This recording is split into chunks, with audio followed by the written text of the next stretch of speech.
من يهده الله فلا مضل له ومن يضلل فلا هادي له وأشهد أن لا إله إلا الله وحده لا شريك له وأشهد أن سيدنا ونبينا وحبيبنا وشفيعنا وقرة أعيننا محمدا عبده ورسوله صلی اللہ تبارک و تعالی علیہ وعلى آلہ وأصحابہ وأزواجہ وذریتہ بارک وسلم تسلیما کثیرا اما بعد فاعوذ باللہ من الشیطان الرجیم بسم اللہ الرحمن الرحیم وجاہدوا فی اللہ حق جہادہ سبحان ربک رب العزۃ عما یصفون وسلام علی المرسلین والحمد للہ رب العالمین اللہم صلی علی سیدنا محمد وعلی آل سیدنا محمد وبارک وسلم۔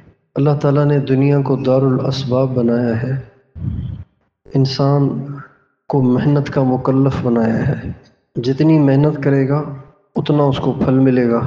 دنیا کے لحاظ سے تو محنت میں کمی کی ترغیب ہے، اور دین کے لحاظ سے محنت میں مبالغے کی ترغیب ہے۔ دنیا کے لحاظ سے کہا گیا ہے کہ نصیب کی روزی ہے، اسباب کے درجے میں تھوڑی سی محنت کر لو، باقی دیتا تو اللہ ہے۔ لیکن دین کے معاملے میں یہ نہیں کہا گیا، بلکہ دین کے معاملے میں کہا گیا ہے وَجَاهِدُوا فِي اللَّهِ حَقَّ جِهَادِهِ۔ اللہ تعالیٰ کو راضی کرنے کے لیے جو محنت کرو، تھوڑی نہیں، مولی سی نہیں، گزارے والی نہیں، ٹکا کے محنت کرو۔ دین کے لیے جو محنت کرنی ہے وہ خوب کرنی ہے، اور دنیا کے لیے جو محنت کرنی ہے وہ اسباب کے درجے میں کرنی۔ اللہ تعالیٰ نے آپ نوجوانوں کو، بچوں کو اپنے دین کے لیے، اپنے دین کے علم کے لیے قبول کیا ہے، اور آپ لوگوں نے بہت بڑی قربانی کی ہے، اپنا سب کچھ چھوڑا ہے۔ جتنے دنیا میں مدرسے ہیں ان تمام مدرسوں میں پڑھنے والے طلباء نے مائیں بھی چھوڑی، باپ بھی چھوڑے، جن کی شادیاں ہیں انہوں نے بیویاں بھی چھوڑی، خاندان چھوڑا، چھوٹے بھائی بہن چھوڑے، گھر چھوڑا، وطن چھوڑا، گھر کی سہولتیں چھوڑی، جوانی کے جذبات چھوڑے، سب چیزیں چھوڑ دیں۔ اسکول کالج چھوڑ دیے، یونیورسٹیاں چھوڑ دیں، دکانیں چھوڑ دیں، محنت مزدوریاں چھوڑ دیں۔ یہ سب قربانیاں ملک میں تمام مدارس میں پڑھنے والے تمام طلباء کی ہیں، لیکن آپ کی قربانی ایک اضافی بھی ہے۔ یہ جو شاخوں میں پڑھنے والے طلباء ہیں، ان کی ایک قربانی اضافی بھی ہے، وہ ہے سند کی قربانی۔ وفاق میں جو پڑھتے ہیں ان کو سند ملتی ہے، اور اس سند سے نوکری بھی ملتی ہے، اور آپ لوگوں نے اس سند کی بھی قربانی دی ہے، یعنی گویا اپنے زبان حال سے گویا آپ یوں کہہ رہے ہیں کہ سند تو اسے چاہیے جسے نوکری کرنی ہو، جسے نوکری نہیں کرنی اسے سند کیا۔ ہم تو جس کے لیے پڑھ رہے ہیں بس اس کو پتہ ہونا چاہیے کہ ہم نے پڑھا ہے۔ تو یہ آپ کی اضافی قربانی ہے۔ لیکن دیکھا جائے تو جس درجے کی قربانیاں ہو رہی ہیں اس درجے کا نتیجہ نہیں ہے۔ پاکستان میں کتنی رائے کی شاخیں ہیں؟ کسی زمانے میں 70 ہوا کرتی تھیں، اب پتہ نہیں کتنی ہیں۔ اتنی ساری شاخیں، شاخوں کی شاخیں، سارے جمع ہو کے آخر میں رائے آ جاتے ہیں۔ تو کتنی بڑی تعداد ہے جو ہر سال فارغ ہو رہی ہے۔ جتنی بڑی تعداد فارغ ہو رہی ہے، ان قربانیوں سے گزر کر، اتنے مجاہدے کر نتیجہ یہ ہونا چاہیے کہ بستیوں میں انقلاب آ جانا چاہیے، علاقوں میں انقلاب آ جانا چاہیے، اور ملک میں واضح تبدیلی آ جانی چاہیے۔ ہونا تو ایسے چاہیے، لیکن ایسے ہو نہیں رہا۔ ایسے لگ رہا ہے جیسے کچھ ہوا ہی نہیں، ایسے لگ رہا ہے جیسے کوئی فارغ ہی نہیں ہوا، ایسے لگ رہا ہے اس ملک میں علماء کی تعداد میں گویا اضافہ ہی نہیں ہوا، ایسے لگ رہا ہے کہ رائے کے مدرسے سے کوئی پڑھ کے نکل ہی نہیں رہا، جیسے شاخوں سے پڑھ کے کوئی نکل ہی نہیں رہا۔ ایسے لگ رہا ہے جہاں کئی شاخوں کے پڑھے ہوئے علماء موجود ہیں، ان کے جانے سے پہلے بھی وہاں دین کا وہی حال تھا، ان کے جانے کے بعد بھی دین کا وہی حال ہے۔ کیوں ہے؟ اس کی کیا وجہ ہے؟ اس کی 2 وجہ ہیں۔ کتنی وجہ ہیں؟ بلکہ اس کی 3 وجہ ہیں۔ سب سے بڑی وجہ تو یہ ہے کہ یہ شاخوں میں پڑھنے والے اپنے ایمان اور اپنے دل پر محنت نہیں کرتے، اللہ تعالیٰ سے اپنے تعلق کو مضبوط نہیں کرتے۔ بس پڑھ رہے ہیں، لڑکے آپس میں پڑھ رہے ہیں، گپیں بھی چل رہی ہیں، لایانی بھی چل رہی ہے، دوستیاں یاریاں بھی چل رہی ہیں، اور بے اصولیاں بھی چل رہی ہیں، گناہ بھی ہو رہے ہیں، سب کچھ ہو رہا ہے، پڑھ رہے ہیں، گزر رہے ہیں، فارملٹی ہو رہی ہے، ٹائم پاس ہو رہا ہے، اللہ پاک سے تعلق نہیں بناتے، اللہ پاک پہ یقین نہیں سیکھتے، اللہ پاک پہ توکل نہیں سیکھتے، اللہ پاک سے تعلق نہیں بناتے۔ اور جب انسان کا تعلق اللہ تعالیٰ سے کمزور ہوگا تو اس سے دین کا کام بھی کمزور ہوگا، اللہ سے تعلق مضبوط ہوگا تو دین کا کام بھی مضبوط ہوگا، اللہ کا تعلق کمزور ہوگا تو اس سے کام بھی کمزور ہوگا۔ بھئی جو بندہ کمزور ہوگا وہ کم بوجھ اٹھائے گا نا، جو طاقتور ہوگا وہ زیادہ بوجھ اٹھائے گا، جو مریل ہوگا، بیمار ہوگا، لاغر ہوگا، آہستہ چلے گا، اور جو طاقتور ہوگا، پہلوان ہوگا، وہ تیز چلے گا۔ جب انسان کا تعلق اللہ تعالیٰ کی ذات سے کمزور ہو تو وہ دین کا کام تیز نہیں کر سکتا، کیونکہ اللہ کا کام اللہ کی توفیق سے ہوتا ہے، اللہ کا کام اللہ کے تعلق سے ہوتا ہے، اللہ کا کام اللہ پاک کے تعلق کے بقدر ہوتا ہے۔ اللہ کا تعلق کیا ہے؟ اللہ پاک کا تعلق یہ ہے کہ اللہ پاک اتنا یقین ہو، اتنا یقین ہو، اتنا یقین ہو کہ جب کبھی بھی کوئی پریشانی آئے تو کسی کو نہ سنائے، صرف اللہ کو سنائے۔ کوئی ضرورت پیش آئے کسی سے نہ مانگے، صرف اللہ سے مانگے۔ دل کھچے تو اللہ کی طرف، پیار آئے تو اللہ پر، ملنے کو دل کرے تو اللہ سے، باتیں کرنے کو دل کرے تو اللہ سے، دیکھنے کو دل کرے تو اللہ کو۔ یعنی دوسرے الفاظ میں یوں کہیں کہ اللہ ہی اللہ ہو، دل میں کوئی نہ ہو، صرف اللہ ہو۔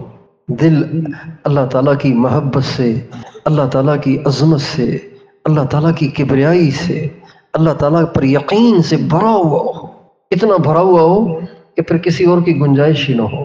اگر انسان اپنے اوپر محنت کرے تو ایسا ہو سکتا ہے، لیکن ہم اپنے دل پہ محنت نہیں کرتے، گندے دل کے ساتھ فارغ ہو جاتے ہیں جس میں دنیا بھری ہوتی ہے، دنیا کی اس میں محبت ہوتی ہے۔ پھر کیا ہوتا ہے؟ سند بھی نہیں، اللہ سے تعلق بھی نہیں، تو میں دیکھتا ہوں کہ شاخوں کے پڑے ہوئے نہ ادھر کے رہے نہ ادھر کے رہے، نہ خدا ہی ملا نہ وصال سلام۔ بیچارے نہ دین کے کام کے رہتے ہیں نہ دنیا کے کام کے رہتے ہیں۔ وفاق والے ان کو قبول ہی نہیں کرتے، کہتے ہیں آپ کی ترتیب اور ہماری ترتیب اور، آپ اپنے ہی کسی مدرسے میں پڑھائیں۔ نہ ادھر کے رہے نہ ادھر کے رہے۔ اور بنیادی غلطی یہاں ہوتی ہے کہ اس 8-9 سال کے اتنے لمبے عرصے میں اللہ سے بھی تعلق نہیں بناتے، حالانکہ اتنے لمبے عرصے میں تو پتہ نہیں انسان کہاں سے کہاں پہنچ جاتا ہے۔ اللہ تعالیٰ سے تعلق بنانا بہت آسان ہے، بس تھوڑا سا نفس کو کس کے رکھنا پڑتا ہے، اور یہ بہت بڑا عرصہ ہے۔ 8-9 سال کا عرصہ بہت بڑا عرصہ ہے، پتہ نہیں انسان کہاں سے کہاں پہنچ سکتا ہے اگر آدمی اپنے اوپر محنت کرے تو پہلی آپ سے درخواست یہ ہے کہ اپنے ایمان اور یقین پر، اپنے دل پر خوب محنت کرو۔ اس دل کے قریب بھی کسی کو نہ آنے دو، سب کو دور رکھو، سب کو دور رکھو، اور اپنے آپ سے کہو یہ کسی کے لیے نہیں، صرف اللہ کے لیے، یہ صرف اللہ کا مسکن ہے، اس میں کسی کی گنجائش نہیں۔ حضرت جنید بغدادی رحمۃ اللہ علیہ کا انتقال ہونے لگا تو جب کسی کا انتقال ہونے لگا ہو تو پھر حکم یہ ہے کہ اس کے پاس زور زور سے کلمے کا ورد کیا جائے، تاکہ وہ دنیا سے جانے والا آپ کی زبان سے کلمہ سن کے اس کو کلمہ یاد آ جائے اور کلمہ پڑھ لے۔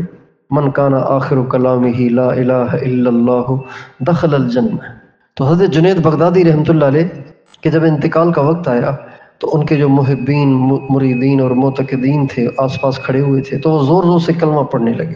تو حضرت ان کو دیکھ کے مسکرائے اور فرمایا مجھے یاد دلاتے ہو، میں تو کبھی اسے بھولا ہی نہیں۔ حضرت رابعہ بصریہ رحمۃ اللہ علیہ کا انتقال ہو گیا تو کسی نے خواب میں دیکھا، پوچھا کیا ہوا؟ کہا جب مجھے قبر میں رکھا گیا تو فرشتے آئے میرے پاس مجھ سے پوچھنے کے لیے۔ اب اس میں 2 حکایتیں ہیں، مختلف کتابوں میں 2 حکایتیں ہیں، میں دونوں سناتا ہوں۔ کسی نے خواب میں دیکھا کیا ہوا؟ کہا جی جب فرشتے میرے پاس آئے نا قبر میں تو فرشتوں نے مجھ سے پوچھا من ربکی، تمہارا رب کون ہے؟ تو میں نے کہا کہ تم کہاں سے آئے ہو؟ کہا آسمان سے۔ تو کہا تم اتنی دور آسمان سے زمین پہ آ کے اللہ کو بھول گئے ہو؟ کہا نہیں۔ کہا پھر چند فٹ نیچے زمین میں اتر کر رابعہ اللہ کو بھول سکتی ہے؟ کس چیز کا سوال کر رہے ہو تم سے؟ اور ایک یہ بھی حکایت لکھی ہوئی ہے کہ جب ان کو قبر میں رکھا گیا فرشتے آئے تو فرشتوں نے کہا من ربو کی، تیرا رب کون ہے؟ تو حضرت رابعہ کہنے لگیں تم اللہ کے پاس جاؤ اور اللہ پاک سے کہو کہ یا اللہ آپ کے اتنے بندے ہیں بندیاں ہیں، آپ کسی کو نہیں بھولتے، جبکہ رابعہ کا تو تیرے سوا کوئی ہے ہی نہیں، رابعہ کا تو ایک ہی ہے، تو رابعہ تجھے کیسے بھول سکتی ہے؟ تیرے تو اتنے سارے ہیں پھر بھی تو نہیں بھولتا، میرا تو ہے ہی تو میں تجھے کیسے بھول سکتی ہوں؟ اللہ پاک سے اتنا تعلق بناؤ، اتنا تعلق بناؤ کہ اللہ پاک کے علاوہ کسی کی طرف آپ کی نظر نہ جائے، ہر ضرورت میں اللہ، ہر پریشانی میں اللہ، ہر بیماری میں اللہ، ہر تنگی میں اللہ، اور خوشی میں بھی اللہ۔ خوشی آئے تو کوئی اللہ کسی کا کمال نہیں، یہ تیری مہربانی ہے ورنہ میں اس قابل نہیں۔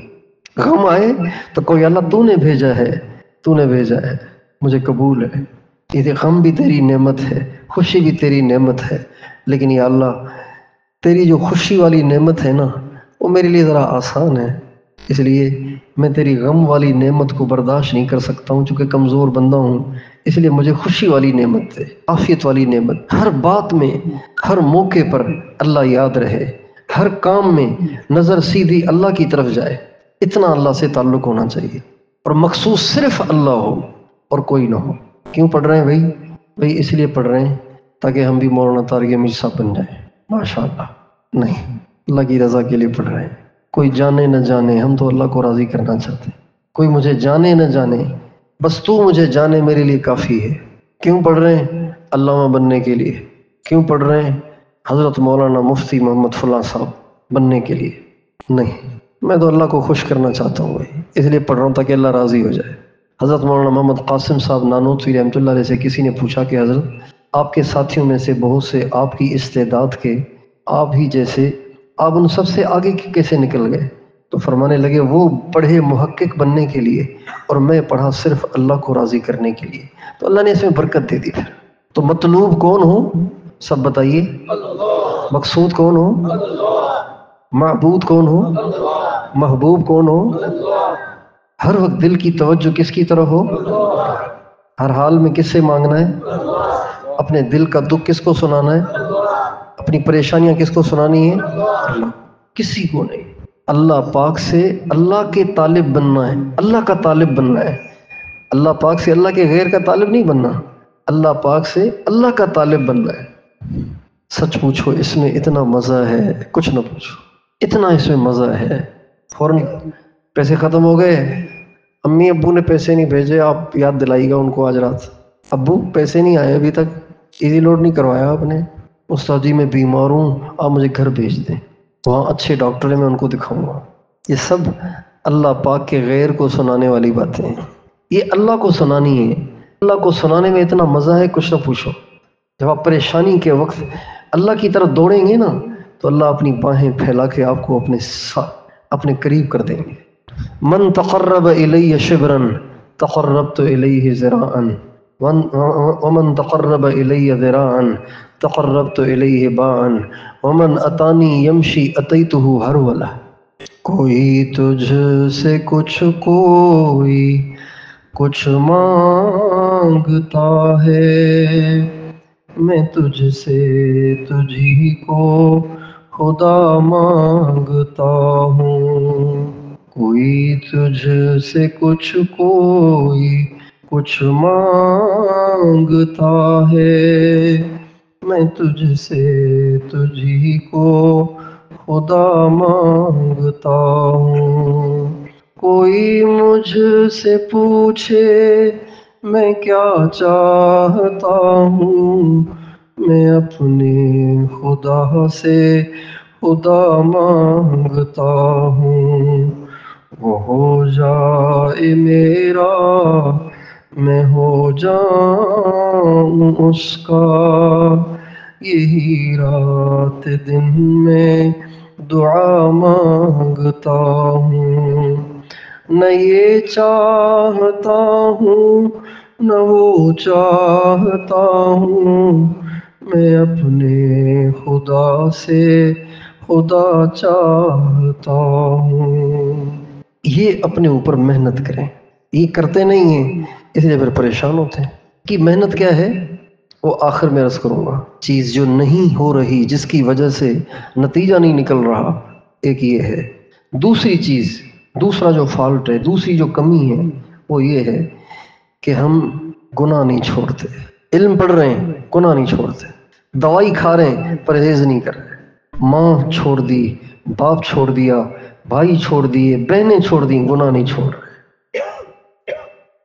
اپنی ماں کو محبت سے دیکھنا حج کا ثواب ہے، باپ کو محبت سے دیکھنا حج کا ثواب ہے، وہ دیکھنا چھوڑ دیا، لیکن خوبصورت چہروں کو دیکھنا نہیں چھوڑ رہا۔ ماں کو دیکھنا چھوڑ دیا، باپ کو دیکھنا جس پہ حج کا ثواب ملنا تھا وہ قربان کر دیا، لیکن خوبصورت چہروں کو دیکھنا ہم نہیں چھوڑتے، جو کہ گناہ ہے، نہیں چھوڑتے۔ ساری دنیا قربان کر دی، لیکن زبان سے بھٹکے ہوئے بول نہیں چھوڑ رہے، فضول بولنا نہیں چھوڑ رہے، لایانی نہیں چھوڑ رہے، جھوٹ نہیں چھوڑ رہے، دھوکہ نہیں چھوڑ رہے۔ بات کی اگر گنتی کی جائے، اگر طلبہ 100 ہیں نا تو ان میں سے 98 دھوکہ دیتے ہیں، گنے کوئی 1-2 ہوں گے جو دھوکہ نہیں دیتے، اور پتہ بھی نہیں ہوتا کہ میں دھوکہ دیتا ہوں۔ آپ سارے مجھے دیکھ رہے ہیں کہ یار یہ کیا کہہ رہے ہیں، ہم تو نہیں دیتے دھوکہ، نہیں دھوکہ دیتے ہیں ہم۔ استاد موجود نہیں ہے اور آپس میں گپ شپ شروع ہو گئی، اچانک استاد آیا فوراً کتاب کھول لی، جیسے حفظ کے بچے، قاری صاحب ادھر دیکھیں تو گپیں، ادھر دیکھیں تو ہلنا شروع کر دیتے ہیں۔ بتائیے ہم طلبہ یہ کرتے ہیں کہ نہیں کرتے ہیں بھائی؟ بتائیے، بولیے، کرتے ہیں کہ نہیں کرتے ہیں؟ اس کو کیا کہیں گے؟ یہ دھوکہ نہیں ہے؟ کر رہے تھے کچھ اور دکھا رہے ہیں کچھ، کر رہے تھے کچھ اور حیت بنا لی کچھ کی، دھوکہ تو ہو گیا نا؟ دھوکہ کسے کہتے ہیں؟ اور مومن نہ دھوکہ دیتا ہے نہ دھوکہ کھاتا ہے، اور یہ گناہ ہے، دھوکہ دینا کبیرہ گناہ ہے، غیبت کرنا کبیرہ گناہ ہے، اوروں کا مذاق اڑانا کبیرہ گناہ ہے، کسی کو حقیر جاننا کبیرہ گناہ ہے۔ یہ سارے گناہ ہم کرتے ہیں۔ دوسری وجہ جس کی وجہ سے اتنی ساری قربانیوں کے بعد بھی نتیجہ نہیں نکلتا وہ یہ ہے کہ ہم گناہ نہیں چھوڑتے، متقی نہیں بنتے، اور اللہ پاک کی سنت ہے، اللہ پاک کا قاعدہ ہے، اللہ پاک کا طے کردہ اصول ہے کہ وہ دین کا کام متقیوں سے لیتا ہے۔ انما یتقبل اللہ من المتقین، اللہ پاک صرف اور صرف متقیوں کے اعمال قبول کرتا ہے، متقیوں کی محنت قبول کرتا ہے، متقیوں کی قربانیاں قبول کرتا ہے، صرف اور صرف، کسی اور کی نہیں، غیر متقی قبول نہیں کرتا۔ تو یہ دوسری چیز ہے، گناہ نہیں چھوڑتے ہم۔ جب تک گناہ نہیں چھوڑیں گے تب تک ہمارے لیے مستقبل میں قبولیت کے فیصلے نہیں ہوں گے۔ یہ ہو گئے 2 کام۔ تیسرا کام جو ہم نہیں کرتے، جس کی وجہ سے نتیجہ برآمد نہیں ہوتا، وہ ہے دعاؤں میں کوتاہی۔ ہم دعائیں نہیں کرتے اللہ سے۔ طالب علم کو دعا مانگنے میں بہت بوجھ ہوتا ہے، فرض نماز کے بعد بھی جو دعا کرتے ہیں تو وہ یوں کرتے ہیں، یوں کرتے ہیں کہ نہیں کرتے ہیں؟ بولو بھائی، اب یہ دعا مانگ رہے ہیں، دعاؤں میں کمی کرتے ہیں ہم، مانگتے نہیں ہیں اللہ سے۔ ہم تو مائل بکرم ہیں، کوئی سائل ہی نہیں، راہ دکھلائیں کسے، رہ منزل ہی نہیں۔ اللہ پاک تو دینے کے لیے تیار ہے، کوئی مانگے تو صحیح نا۔ آپ نے فضائل رمضان میں وہ حدیث سنی ہوگی، پڑھی ہوگی، کہ جب عید گاہ میں لوگ جمع ہوتے ہیں تو اللہ تعالیٰ فرشتوں کو گواہ بنا کر فرماتے ہیں، اے فرشتوں تم گواہ رہو، ان آنے والے سب کی میں نے بخشش کر دی، جو انہوں نے دعائیں مانگیں ان میں اگر دنیا کی دعائیں ہیں تو ان پر مصلحت پہ نظر کروں گا، اور آخرت کے بارے میں جو کچھ مانگا ہے سب دے دوں گا، کوئی چیز چھوڑوں گا نہیں، سب دوں گا۔ تو اللہ تعالیٰ آخرت جو مانگے نا اس کو ضرور دیتا ہے، دنیا کے بارے میں مصلحت کو دیکھتا ہے کہ اس کے لیے یہ بہتر ہے یا نہیں، لیکن دین کے بارے میں، آخرت کے بارے میں اللہ جو مانگے وہ بندے کو دے دیتے ہیں۔ ہمارے مانگنے میں کمی ہے، ہم مانگتے نہیں اللہ سے۔ ہمارے استاد صاحب فرمایا کرتے تھے، حضرت مولانا عبد الرحمن صاحب، کہ ہر سبق کے بعد دعا قبول ہوتی ہے، ہر سبق کے بعد دعا۔ روزانہ کتنے اسباق پڑھتے ہیں آپ؟ 5۔ نمازیں کتنی پڑھتے ہیں؟ تہجد بھی اس میں آ گئی۔ اب تہجد کے بعد بھی دعا قبول، 5 نمازوں کے بعد بھی دعائیں قبول، 5 سبقوں کے بعد بھی دعا قبول۔ یہ تو ہو گئی وہ دعائیں کہ جن کی قبولیت کی گارنٹی ہے۔ کتنی دعائیں ہو گئی یہ ٹوٹل؟ 11۔ ایک مہینے میں کتنی بن جائیں گی؟ 330۔ اور ایک سال میں کتنی ہو جائیں گی؟ 3900۔ اور 9 سال میں کتنی ہو جائیں گی؟ اتنی دعائیں کوئی اللہ سے مانگے، جبکہ اللہ اجیب دعوت الداع اذا دعان، ادعونی استجب لکم، جبکہ وہ خود کہتا ہو کہ مجھ سے مانگا کرو، تو اتنے ہزاروں دفعہ جو دعائیں کرے گا اللہ تعالیٰ اس کی دعا کو رد کرے گا؟ بولیے بولیے، کرے گا رد؟ تو اگر نہیں ملا تو اس کا مطلب ہے کس کی طرف سے کمی ہوئی؟ ہماری طرف سے کمی ہوئی نا۔ یہ علامہ اقبال کا شعر ہے، ہم تو مائل بکرم ہیں کوئی سائل ہی نہیں، راہ دکھلائیں کسے رہ رو منزل ہی نہیں۔ دیں کس کو؟ فقیر تو ہے ہی نہیں کوئی، یہ تو سارے بے نیاز بنے پھر رہے ہیں، ان کو تو ضرورت ہی نہیں۔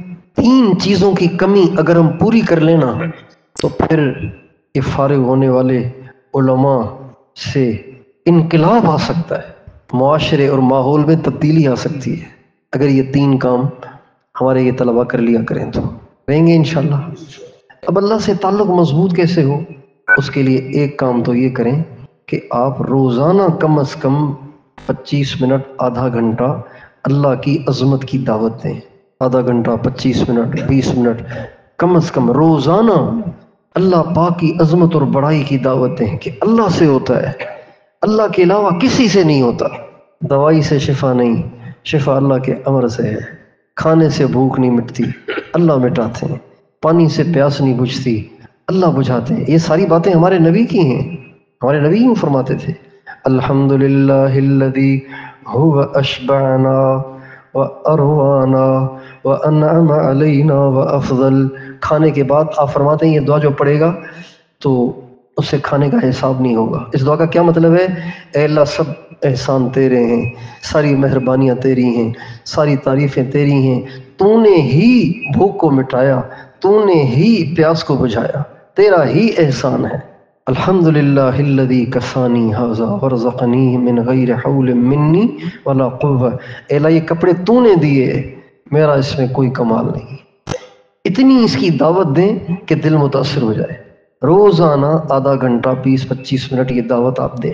کوئی نہ ملے اپنے آپ کو دیں، اپنے آپ کو بھی دعوت دینا صحابہ کی سنت ہے، بلکہ اپنے آپ کو، طالب علم اگر اپنے آپ کو دعوت دے تو اس سے جذبہ زیادہ بنتا ہے، اس لیے کہ دوسرے کو دیں گے وہ کہے گا یار چھٹی پہلی تھوڑی آپ مجھے سنا رہے، مجھے بھی تو سنانی ہے نا، تو کہے گا مجھے تو آدھا گھنٹہ خود بولنا ہے، آپ میرا ٹائم خام خواہ لے رہے ہیں، 10 منٹ تو آپ نے لے لیے میرے۔ اس لیے اپنے آپ کو دعوت، ہاں باہر کے لوگ ملے تو بہت اچھا، لیکن باہر کے لوگ نہ ملیں تو اپنے آپ کو دعوت دینے سے بہت جذبہ بنتا ہے۔ 25 منٹ، 20 منٹ، آدھا گھنٹہ روزانہ اللہ کی عظمت کو بولنا ہے، کسی سے نہیں ہوتا۔ کون کرتا ہے؟ کس کے ارادے سے ہوتا ہے؟ روٹی کون دیتا ہے؟ روزی کون دیتا ہے؟ عزت کون دیتا ہے؟ عافیت کون دیتا ہے؟ صحت کون دیتا ہے؟ کامیابی کون دے گا؟ فراغت کے بعد آپ لوگوں کی شادیاں کون کرائے گا؟ گھر کون دے گا؟ اتنی دعوت دیں کہ یہ دل میں اتر جائے۔ کام تو یہ کریں۔ دوسرا کام، روزانہ یکسوئی کے ساتھ بیٹھ کر ساری دنیا سے لا تعلق ہو کر ذکر کریں۔ وَاذْكُرِ اسْمَ رَبِّكَ وَتَبَتَّلْ إِلَيْهِ تَبْتِيلًا۔ اپنے رب کے نام کا ذکر کرو اور ساری دنیا سے کٹ جاؤ، لا تعلق ہو جاؤ۔ تبتل کہتے ہیں سب سے کٹ جانے کو۔ روز کرو ذکر، صبح بھی شام بھی۔ اس سے اگر کئی اوقات کرو تو اور زیادہ اچھا، کم از کم صبح شام دو ضرور کرو۔ یہ دو کام اگر آپ پابندی سے کریں اور اس کے ساتھ جب کبھی بھی ضرورت پیش آئے تو مخلوق کو بالکل نہ بتاؤ، اللہ کو بتاؤ۔ مخلوق کو بالکل نہ بتاؤ، کس کو بتاؤ بھائی؟ کس کو بتائیں گے؟ اب چلے کا وقت آ رہا ہے، پیسے ہیں نہیں، اب کیا کریں گے؟ بولیے۔ آپ کا اندر آپ سے کہے گا یار اللہ سے تو مانگوں، لیکن جب تشکیل ہو جائے گی تو کرائے کے تو پیسے آخر دینے ہیں نا۔ یہ جو تردد ہے نا، یہ اللہ کی مدد کے رک جانے کا باعث ہے۔ ایک لطیفہ مجھے یاد آ رہا ہے، سنا دوں؟ دیہات کے ایک نام کے مولانا صاحب تھے، کام کے نہیں، نام کے۔ دیہات میں جس کو بھی علم تر آتی ہو نا وہ عالم ہے، علم تر نہ بھی آتی ہو، انعت نہ بھی آتی ہو تو بھی وہ وہاں کا بہت بڑا علامہ ہوتا ہے۔ تو ماشاءاللہ مولانا صاحب نے جمعے کے دن بیان کیا، بھائیو بزرگوں، اللہ کے نبی نے ایک دعا بتائی ہے، جو یہ دعا پڑھے گا اسے کچھ نہیں ہوگا، کچھ بھی نہیں ہوگا، اس کو کوئی نقصان نہیں ہوگا۔ بسم اللہ الذی لا یضر مع اسمہ شیء فی الارض ولا فی السماء وہو السمیع العلیم۔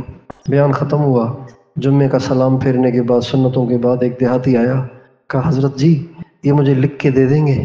بڑی زبردست دعا بتائی آپ نے، میرا تو کام ہو گیا۔ انہیں لکھ کے دے دی۔ اب یہ بیچارہ تھا لکڑ ہار، کیا تھا؟ دریا کو پار کر کے جاتا تھا، جنگل سے لکڑیاں کاٹ کے لے آتا اور پھر دریا کو کراس کر کے آتا، آگے بیچتا تھا۔ تو اس نے کہا یہ تو بڑا آسان ہو گیا۔ چنانچہ دیہاتی آدمی، صاف ستھرا آدمی، اور نہ ہیرا پھیری نہ چالاکی نہ دو نمبری، جو سنا اسی کو نقش کر لیا دل پہ۔ جب صبح کو جانے کا وقت ہوا نا لکڑیاں کاٹنے کے لیے، تو دریا میں بجائے کشتی لینے کے اس نے یہ دعا پڑھ کے پرچی نکالی، دعا پڑھ کے اور گھس گیا، اور ماشاءاللہ پار ہو گیا۔ حضور نے فرما دیا کہ کوئی چیز نقصان نہیں دے گی، تو بات ختم ہو گئی۔ اس نے یہ بس دل میں بٹھا دی بات۔ اگلے جمعے کو آیا ہدیہ لے کے، حضرت جی آپ نے تو میرا بڑا مسئلہ حل کر دیا، آپ کی بڑی مہربانی، یہ میری طرف سے نذرانہ ہے، آپ نے میری مدد کی۔ کہا کیا ہوا؟ تو کہا میں نے دعا پڑھی نا، میں جاتا ہوں دریا پار کر کے، تو میں نے دعا پڑھی نا، میں ڈوبا ہی نہیں۔ کہا سچی؟ واقعی؟ صاحب کہنے لگے واقعی؟ کہا ہاں، آپ ہی نے تو بتایا تھا۔ کہا ٹھیک ہے۔ اگلے دن اپنے مکتب کے 5-7 بچے لیے اور اپنی کمر میں باندھی رسی، اور اس کے 3 سرے 6 بچوں کو پکڑائے، ایک سرا 2 بچوں کے پاس۔ کہا میں دعا پڑھ کے داخل ہوں گا، نکل گیا تو نکل گیا، ڈوبنے لگوں تو نکال لینا۔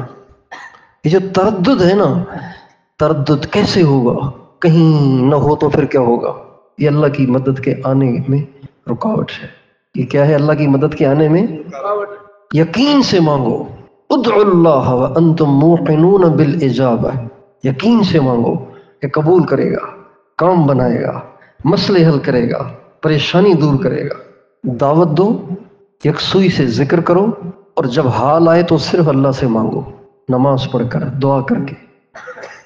انشاءاللہ آپ کا اللہ سے تعلق مضبوط ہو جائے گا۔ کریں گے کوشش؟ تقویٰ کیسے آئے گا؟ گناہ کیسے چھوٹیں گے؟ گناہوں کی تو برسوں سے عادت پڑی ہوئی ہے، اب کیسے چھوٹیں گے؟ یہ چھوٹیں گے اہل اللہ کی صحبت سے۔ یہ کس سے چھوٹیں گے؟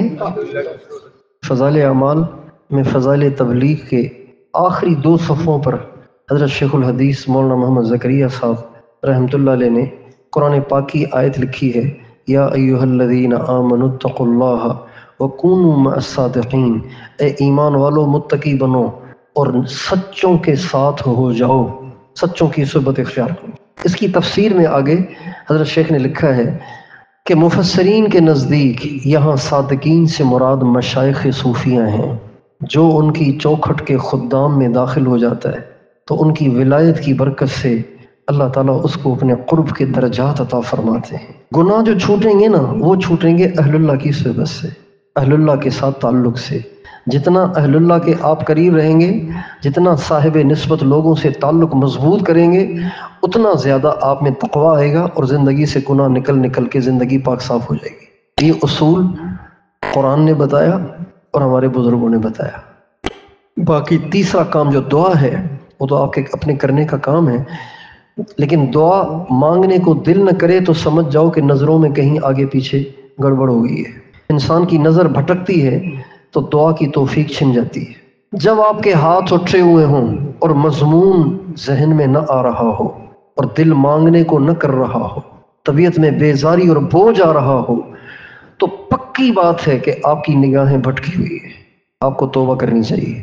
تو ساری بات واضح ہو گئی، ساری بات واضح ہو گئی۔ اللہ سے تعلق مضبوط کرنا ہے، کیسے ہوگا؟ عرض کر دیا۔ تقویٰ پیدا کرنا ہے، کیسے ہوگا؟ عرض کر دیا۔ اور خوب دعائیں کرنی ہیں۔